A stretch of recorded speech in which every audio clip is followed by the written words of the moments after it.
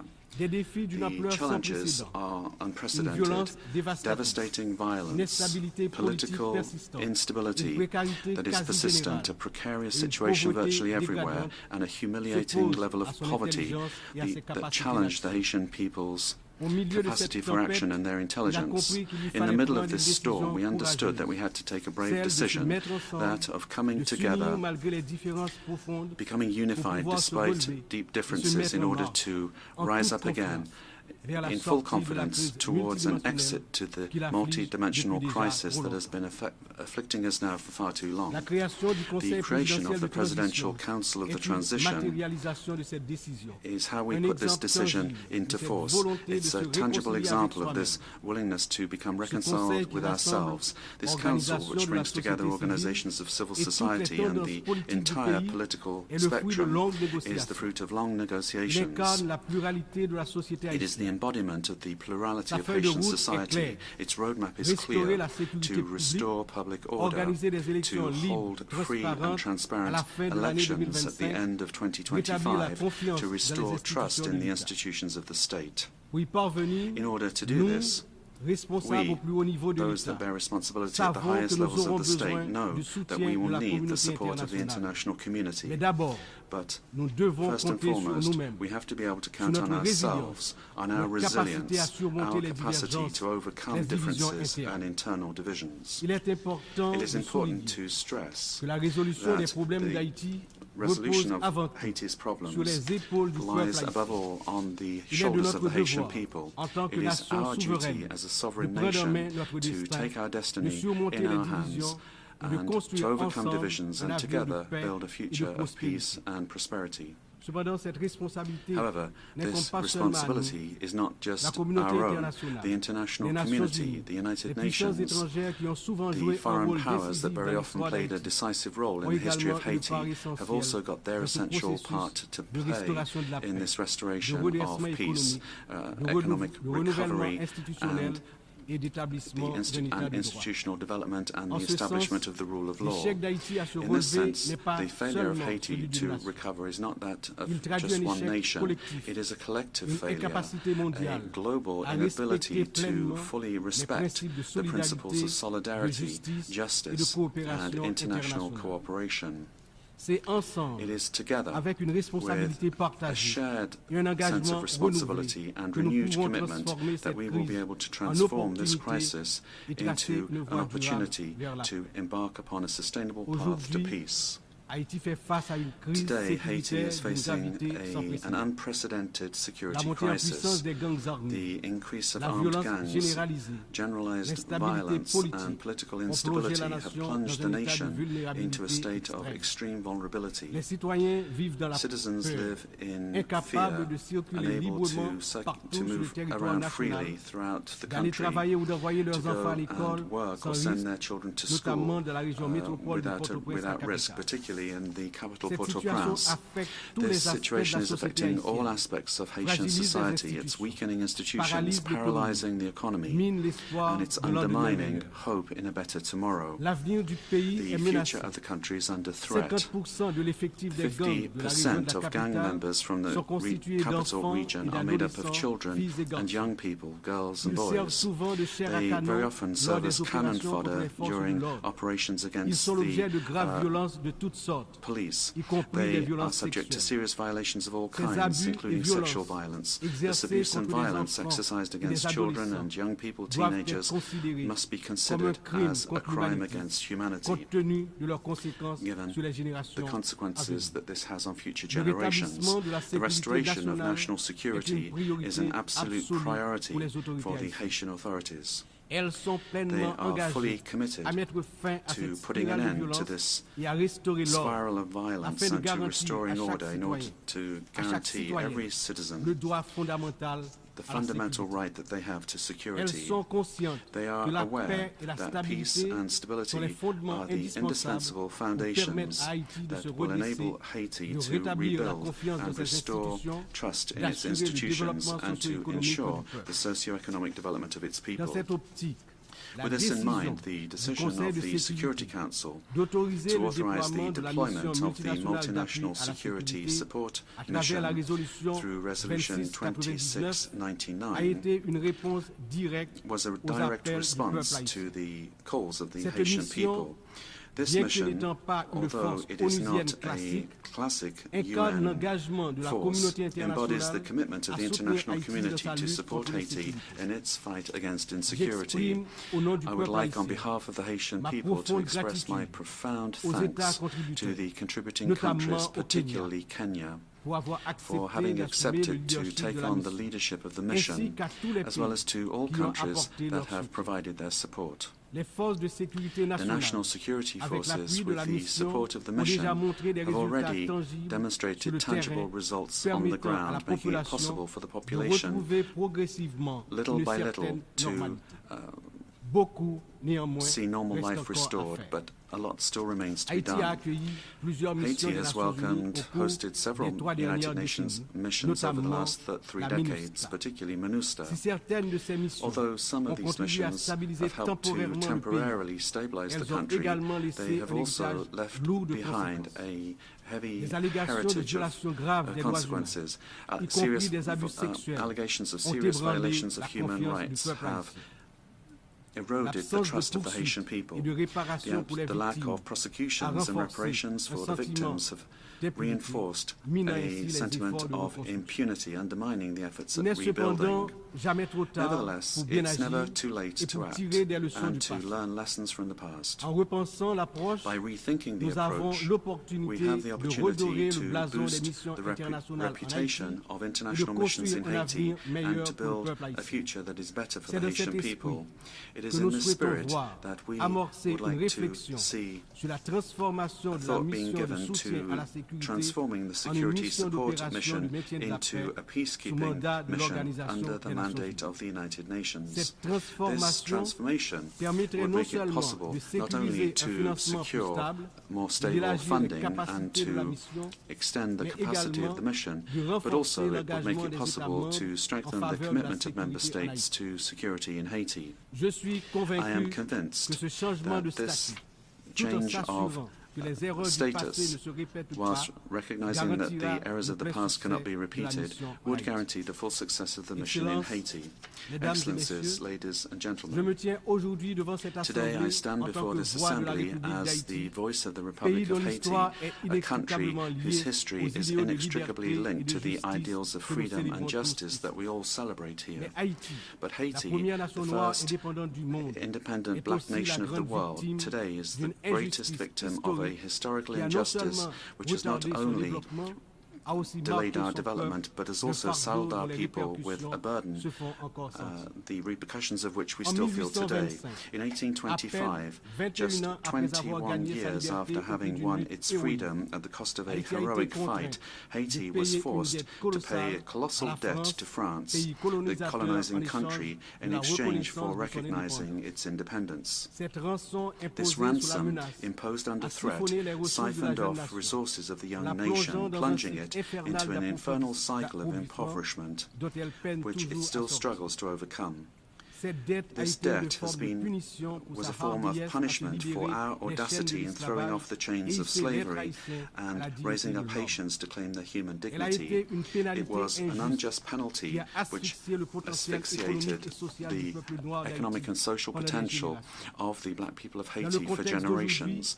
In today's context, where more than ever, attention is being paid to efforts to restore without delay security and respond to the immense humanitarian needs in Haiti, I think it is important to draw the attention of this Assembly to the after effects of our colonial past and the ransom paid to certain powers that have largely mortgaged the development of Haiti. It is worth recalling that Haiti was the only country to have paid for its independence, obtained, however, through the fire and the sword. On the eve of the 200th anniversary of this unprecedented event in history, hasn't the time come for these amounts paid to be returned?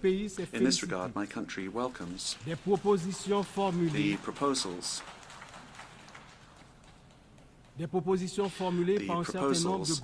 by a number of governments and also some agencies of the United Nations for specific action with regard to recognition, reparation and restitution for the wrongs of the past. Haiti has absolute confidence in the United Nations organization, the pillars of which are the fight against inequality between peoples and the maintenance of peace between nations, that it will play its role in order to facilitate dialogue between the victim countries of colonization and the former colonial powers. Here, at the 79th session of the General Assembly, Haiti, and through my person,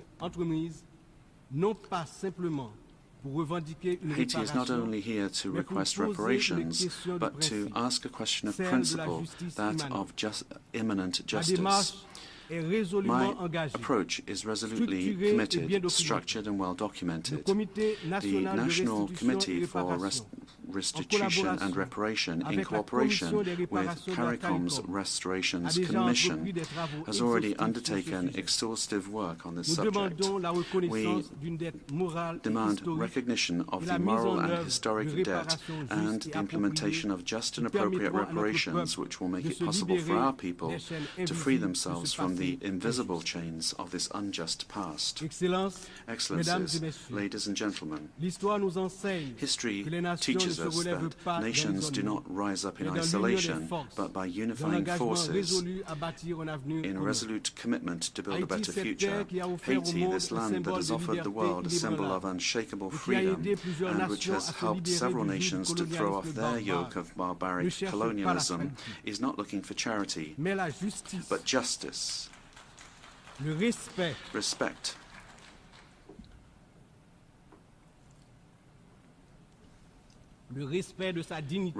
Respect for its dignity and its right to a dignified and prosperous existence. The challenges that we face today are certainly huge, but they are not insurmountable. They require of us all a shared vision, a profound sense of our common humanity and determination to turn crises into opportunities for renewal. Each nation, be they small or large, rich or vulnerable, has part of our collective future in their hands. It is in this interdependence that resides the genuine strength of multilateralism. May this general debate be the moment where we reaffirm our unfailing commitment towards peace, human dignity, and sustainable development, because what we do today will resound for centuries to come. History will judge the way that we have been able to respond to the challenges of our times. Together, in a spirit of solidarity and cooperation, we can and we must build a future where no people, no nation is left behind. Long live Haiti. Long live international cooperation. Tomorrow, another country. Tomorrow, another world. I thank you for your attention.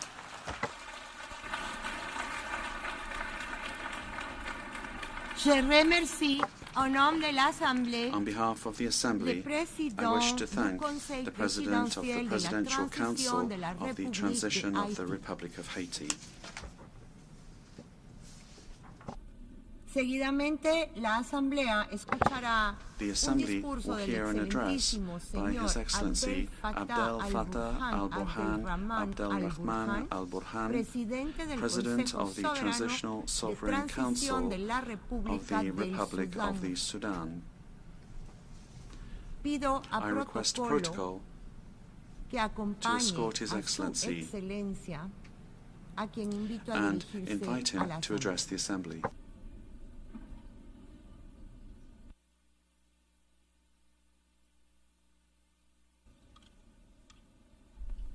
In the name of God, most merciful, most compassionate, Mr. President, Secretary General of the United Nations, Your Majesties, Your Highnesses, Your Excellencies, ladies and gentlemen, may the peace and blessings of God be upon you. I speak before you today on behalf of the people and the government of Sudan. I would like to congratulate the President of this 79th session of the General Assembly and his team. We wish you every success, especially in the face of various threats to peace and security, threats which endanger our organization and which undermine freedom, peace, and justice, leading to the violation of the law. Sudan stands convinced of the important role played by the United Nations. We support all initiatives geared towards reforming the organization and its body, specifically the Security Council, with a view to enshrining pluralism, collective security, and upholding human rights, all the while tackling the challenges of climate change and ethnically and ideologically motivated terrorism. Ladies and gentlemen, Sudan commends the choice of theme for this topic, for this session, unity and diversity, for the advancement of peace, sustainable development, and human dignity. We welcome the priorities set by the President of this 79th session. Furthermore, it's important to implement the outcomes of the Summit of the Future, especially as regards United Nations reform and Security Council reform, so that these bodies can put an end to the protracted crises threatening international peace, as well as to achieve consensus and harmony in the relations between states and peoples. Unilateral measures taken outside the United Nations framework in complete violation of the UN Charter and international law, political and economic restrictions, these are the main drivers of instability, especially as regards security, the economy, and also on the political front. All of this fuels war. However, I must also add that double standards and selectiveness are currently prevailing in international affairs. There can be no doubt about it. Sudan is facing very serious challenges. And in fact, a war is being waged. There's a conspiracy. A war is being waged by a group that has rebelled against the state for many years. It's receiving political and logistical support at the local and regional levels. You've all witnessed the crimes, the violations, and the atrocities committed by these rebels, targeting the Sudanese people and the Sudanese state. The war began with an attempt to seize power through force. With time, it's transformed into a total war against the Sudanese state and the Sudanese people. Countless crimes have been committed: ethnic cleansing, forced displacement, and genocide. All of this has been committed by the Rapid Support Forces, the RSF, which should be considered a terrorist group. This militia is continuing to perpetrate crimes, and it is most unfortunate that it is receiving the support of some states in the region, states which are providing funding and mercenaries for their own political and economic benefit, in flagrant violation سيد الرئيس إن جرائم هذه المجموعة الإرهابية طالت حتى مقار البعثات الدبلوماسية والمنظمات ومنقولاتها. حتى الأمم المتحدة لم تسلم مقارها ومنقولاتها، وظلت هذه المجموعة الإرهابية المملوكة لآل دقلو تتحدى القوانين والالتزامات الدولية دون الاكتراث من العواقب، وما رفضهم لمقررات إعلان جدة ورفضهم لقرارات مجلس الأمن بحظر توريد السلاح إلى دارفور واستمرارهم في التطهير العرقي في دارفور. وآخر تحدي لهذه القرارات واضح لعدم الامتثال للقرار الخاص بالفاشل عاصمة ولاية شمال دارفور. سيد الرئيس، أنا أتساءل هنا لماذا لم تتخذ المنظومة الدولية إجراء حاسما ورادعا حيال هذه المجموعة ومن يقف خلفها رغم كل ما ذكرت وكل ما شاهده العالم من ارتكاب لجرائم ضد الإنسانية وجرائم حرب.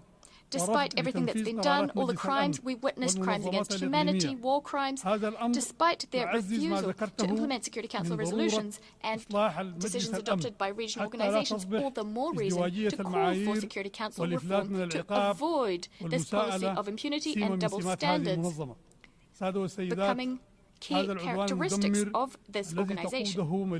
Ladies and gentlemen, this devastating aggression being waged by the RSF with the support of states in the region providing funding and mercenaries as well as weapons to the RSF have resulted in deaths of dozens of thousands of Sudanese and the displacement of many millions more. Sudanese people have been forced to leave their lands, their motherland, to evade these armed groups. They've taken refuge in various regions. Millions more Sudanese living in peace today. In other parts of the country, systematic attacks committed by the militia are contributing to the suffering of our compatriots. As a result, we've been seeking a peaceful solution to the situation, and the Jeddah Declaration, dated May 2023, should have been enough to put an end to this war. And yet, regional political players who are in favor of the war have a different take on the situation. This has resulted in the situation we have on our hands today. As a result, and so as to alleviate the suffering of our fellow Sudanese and to facilitate the delivery of humanitarian assistance, we've opened our borders and airports. We've lifted all impediments to this aid being delivered. Mr. President, ladies and gentlemen, the Sudanese government is steadfastly committed to facilitating humanitarian assistance, protecting humanitarian convoys and personnel as well as medical personnel. We fully uphold international humanitarian law and measures geared towards the protection of civilians. The protection of civilians is our responsibility, especially when women and children are being hit the hardest by violations committed in areas controlled by the militias. Some women and children have even been sold in marketplaces. The humanitarian crisis affecting a large majority of our population, owing to the aggression being waged by the Dagala militia, require us to act in concert with one another. It's necessary to provide assistance to millions of displaced persons and refugees. On our side, we're doing everything within our power so as to ensure that aid is delivered to those who need it most. We would like to thank all neighboring states who've welcomed displaced persons and refugees. We thank organizations providing assistance to the Sudanese people as well. President, we face a very tall challenge. This organization must shoulder its responsibility specifically so as to protect developing countries in the face of the avarice of some other states who would like to control our people's riches through the use of force and specifically through the use of money. We hope that the will of our people will prevail. Numerous crises, including the one underway in Sudan, are the product of a policy of double standards as well as political approaches based on exerting power, economic blackmail, and the fact that the organization has not managed to deter those who defy the will of their people and of nations, threatening international peace and security. Mr. President, أصبحت هذه الأساليب غير مقبولة وليست ذات جدوى في دولنا النامية التي تحصل فيها نزاعات المفتعلة. فالملكية الوطنية للحلول هي الطريقة الأمثل للمعالجة. إننا في السودان سعينا منذ بداية العدوان على الدولة في سبيل وقف الحرب وإنهائها لتجنيب البلاد الدمار الذي تتعرض له بسبب اعتداءات الميليشيا الدقل على الشعب السوداني والبلاد. لذلك انخرطنا في كثير من المبادرات البناءة وما زال يحدون أمل في مساعدتنا على إيقاف هذه الحرب بما يضمن كرامة الشعب وسيادة الدولة وعدم العودة مرة أخرى للحرب مع وجوب المحاسبة وعدم الإفلات من العقاب. لذلك فإن خارطة إنهاء الحرب في السودان واضحة المعالم.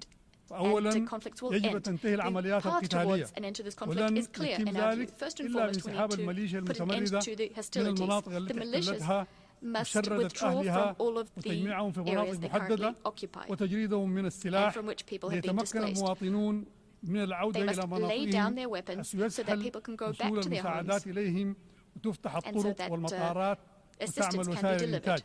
ثانيا يعقب ذلك عملية سياسية شاملة تعيد مسار الانتقال السياسي الديمقراطي ووضع الحلول المستدامة لملكية وطنية تمنع تكرار الحروب والانقلابات العسكرية. سيد الرئيس، حضور الكرام، هنا أؤكد القوات المسلحة السودانية وهي من أقدم مؤسسات الدولة تعمل بمهنية تامة دون الارتهان بأي كيان سياسي، ملتزمة تماما بعملية التحول الديمقراطي وحق الشعب السوداني في اختيار من يحكمه. لذلك فهي حريصة على الوفاء بالتزامها الأول الذي ضربته بعد ثورة ديسمبر المجيدة في العام 2019 وفي تسليمها السلطة لأي حكومة توافقية أو منتخبة، ولن تسمح بعودة النظام السابق الذي رفضه الشعب إلى سدة الحكم مرة أخرى. تؤكد التزامها بالمساهمة الإيجابية في تسهيل عملية الانتقال إلى الحكم المدني، كما تجدد حكومة السودان التزامها بالبحث عن السلام مع كل المجموعات التي لا زالت تحمل السلاح مع التزامنا بإكمال اتفاق سلام جوبا الموقع في العام 2020.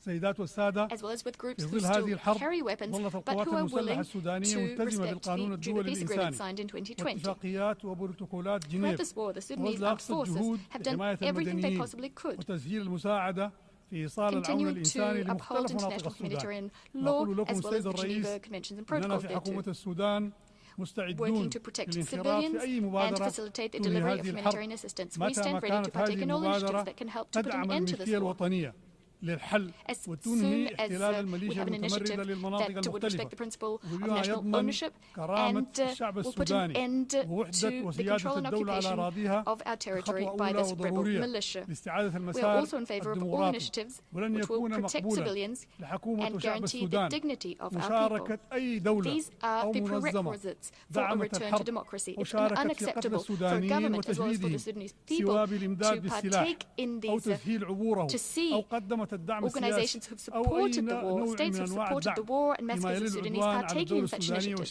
Some of these organizations and states have allowed weapons to be funneled through their territory to the militias, and they've also provided political support to these rebel groups. We must therefore continue acting to convince the aggressors that they shouldn't be receiving this assistance. Mr. President, I'd like to thank all of the states as well as the organizations and various human rights defense groups as well as civil society organizations, all those who have tried to paint a true, accurate picture of what is happening in Sudan. I welcome the outcome of the summit, the Great Lakes Summit in Rwanda, and the meeting that took place in Yaoundé. There, at all of these meetings, the RSF were described as a rebel group working against the state. We've managed to circumscribe the activities of this group and deter them. Hopefully we'll be able to deter them from acting in a similar fashion in other countries. The RSF should be called as should be called out for what they are. They've rebelled against the state. They're committing terrorist crimes and should be considered as such here at the United Nations.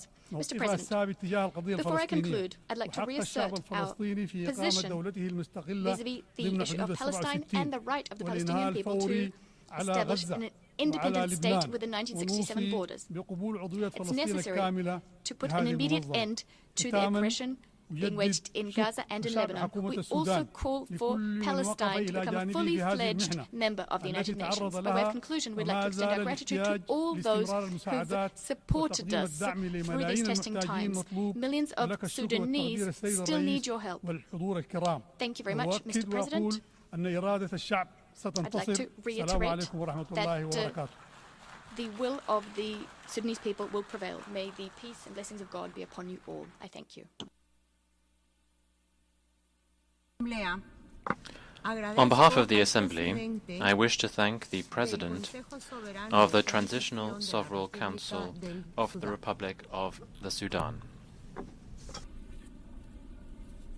The Assembly will now hear an address by His Excellency Carlos Manuel Villanova, President of the Democratic Republic of São Tomé and Príncipe. I request protocol to escort His Excellency, and I invite him to address the Assembly.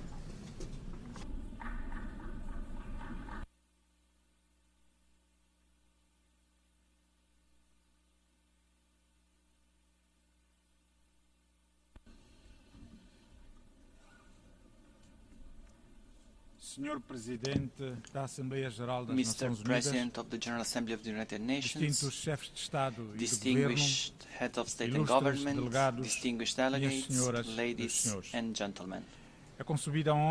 It is with great honor that I address this Honorable Assembly, representing São Tomé and Príncipe, a small island state which, like so many others, faced the complex challenges of our time. On behalf of the people of São Tomé and Príncipe, I would like to congratulate you, Mr. President, and I would also like to extend to the Secretary General, António Guterres, our warmest congratulations. Excellencies. It is easy for me, as it is for anyone present in this Assembly, to say that what stands out in relation to international issues is the uncertainty and insecurity that marks both the present and the future. As a small island state, my country is on the front line of the consequences of climate change, and the climate crisis represents the greatest existential threat to our populations. Although we are responsible for a tiny fraction of global greenhouse gas emissions, we are among those who suffer most from its impacts. Sea level rise, more frequent and intense storms, coastal erosion and loss of biodiversity threaten not only our livelihoods, but also our very existence. It is therefore imperative that the international community strengthens its commitment to the Paris Agreement and ensures that the voices of the most affected nations, like ours, are heard and integrated into concrete actions. We call for global action that is not only ambitious, but also urgent. COP29 on climate change, to be held next November in Baku, Azerbaijan, will be a crucial opportunity to reaffirm the collective commitment to limit global warming to 1.5 Celsius. However, commitments have not been sufficient. We need concrete, immediate actions to mitigate the impact of the climate crisis. We call on the largest emitters to meet their historical and moral obligations by drastically reducing their emissions and honoring the climate financing promised to developing countries, which are paying the price for a crisis they did not cause. In addition, we call for an expansion of financing mechanisms for adaptation, as we need to strengthen our resilience. We are already investing in innovative adaptation solutions, such as sustainable use of our marine resources and the implementation of renewable energies. However, our efforts need to be scaled up, É necessário o apoio da comunidade internacional. Senhoras e senhores, os Objetivos do Desenvolvimento Sustentável, ODS, continuam sendo um farol para o nosso progresso. Para nós, o desenvolvimento sustentável não é uma escolha, mas sim uma necessidade. A nossa visão do futuro está alicerçada nos Objetivos do Desenvolvimento Sustentável. E é neste sentido que lutamos por um equilíbrio entre o crescimento econômico, proteção ambiental e justiça social. Contudo, o prazo para alcançá-lo está a aproximar-se rapidamente e para muitos de nós ainda há um longo caminho a percorrer. O apoio ao desenvolvimento deve ser renovado e novos modelos de parceria entre nações devem ser explorados. Reafirmamos o nosso compromisso com as ODS, mas sem um ambiente internacional que promova o comércio justo, o financiamento acessível e a paz, os nossos esforços serão limitados. Solicitamos o apoio da comunidade internacional para que a nossa transição para uma economia verde seja acelerada e para que possamos juntos ser exemplos de como o desenvolvimento sustentável pode transformar sociedades e assegurar a prosperidade para as gerações futuras. Por outro lado, não podíamos deixar de mencionar a importância de fortalecer as instituições multilaterais e garantir que todos os Estados, independentemente do seu tamanho ou poder econômico, tenham voz nas decisões globais. O multilateralismo é o nosso melhor instrumento para enfrentar os desafios coletivos que ultrapassam fronteiras. Senhoras e senhores, a paz e a segurança global enfrentam ameaças crescentes, desde conflitos armados até a proliferação de armas de destruição em massa. O continente africano continua a ser palco de conflitos prolongados, que resultam em sofrimentos profundos e inaceitáveis. Conflitos esses que demonstram a necessidade de maior intervenção diplomática e de soluções africanas para os problemas africanos. São Tomé e Príncipe apela à comunidade internacional para intensificar os esforços de mediação e de apoio à resolução pacífica de conflitos em África, sempre respeitando a soberania das nações. A paz é a base sobre a qual construímos o desenvolvimento. Infelizmente, continuamos a testemunhar a escalada de conflitos em várias partes do mundo, como o recente agravamento da situação na faixa de Gaza e no Líbano. São Tomé e Príncipe reafirma o seu compromisso firme com os princípios da paz e dos direitos humanos e apela ao respeito pela soberania dos Estados e à intensificação dos esforços diplomáticos para a resolução pacífica do conflito. Não pode haver desenvolvimento sem paz e a paz só é possível com justiça. Excelências. O futuro que desejamos deve ser construído sob os alicerces da cooperação, da solidariedade e da compreensão mútua. A pandemia de Covid-19 demonstrou a interdependência das nações e a necessidade de respostas conjuntas para os desafios globais. Precisamos continuar a reforçar o multilateralismo, promovendo a partilha de conhecimento, de recursos e de soluções inovadoras. São Tomé e Príncipe reafirma o seu compromisso inabalável com os princípios que regem esta organização. Acreditamos que, através do diálogo e da cooperação, seremos capazes de enfrentar os maiores desafios do nosso tempo, desde as mudanças climáticas até a pobreza, passando pela promoção dos direitos humanos e da equidade. Senhoras e senhores, a Organização das Nações Unidas completa este ano 79 anos da sua existência.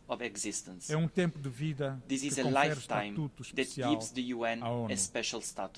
Com efeito, esta constatação não pode ser despendenciada. São, de facto, quase 8 décadas de labor intenso e experiências irrepetíveis, como nenhuma outra organização atingiu, no esforço de obtenção e manutenção da paz e da consulta de outros bens públicos globais.